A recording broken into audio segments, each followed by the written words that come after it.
সবজি কাটা হয়ে গেছে, এবারে হানি সোনার তরকারিটা করে নিই। আর এর সঙ্গে আরও একটা জিনিস থাকবে, সেটা কি তো তোমরা দেখতে থাকো। সসপ্যান গরম হয়ে গেছে, তেল দিয়ে দিলাম।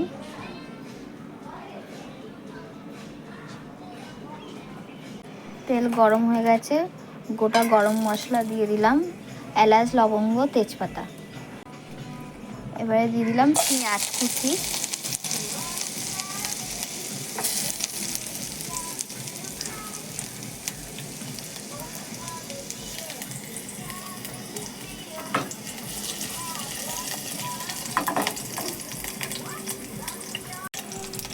দেবো রসুন, আদা কুচি, টমেটো কুচি,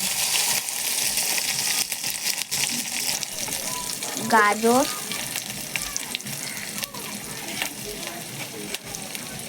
বিন,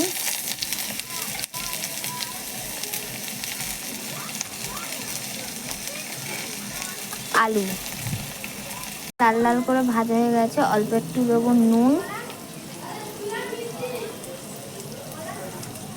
আর 1 চিমটে মতন হলুদ। তো বলেছিলাম ওর সঙ্গে যে একটা জিনিস আমি দেবো, সেটা হলো এই যে মেটে। আজকে আমার সোনার মেটের তরকারি দিয়েই ভাত খাবো। এটা একটু নেড়ে নেব। আমি অল্প একটু দিয়ে দেবো জিরে গুঁড়ো। ভাজা ভাজা মতন একটু কষিয়ে নিয়েছি, এবারে দিয়ে দেবো জল।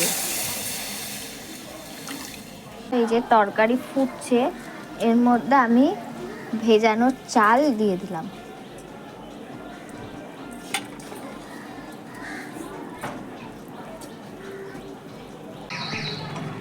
এই যে হানি সোনার তরকারি না, এটা খিচুড়ি। হানির রান্না হয়ে গেছে, আর একটা কাঁচা লঙ্কা দিয়ে, চেরা কাঁচা লঙ্কা দিয়ে দিলাম, দিয়ে একটু নাড়াচাড়া করে এবারে নামিয়ে নেব। তো এই যে হানি সোনার খাবার পুরোপুরি রেডি হয়ে গেছে। আজ দুপুরবেলা হানি এটাই খাবে।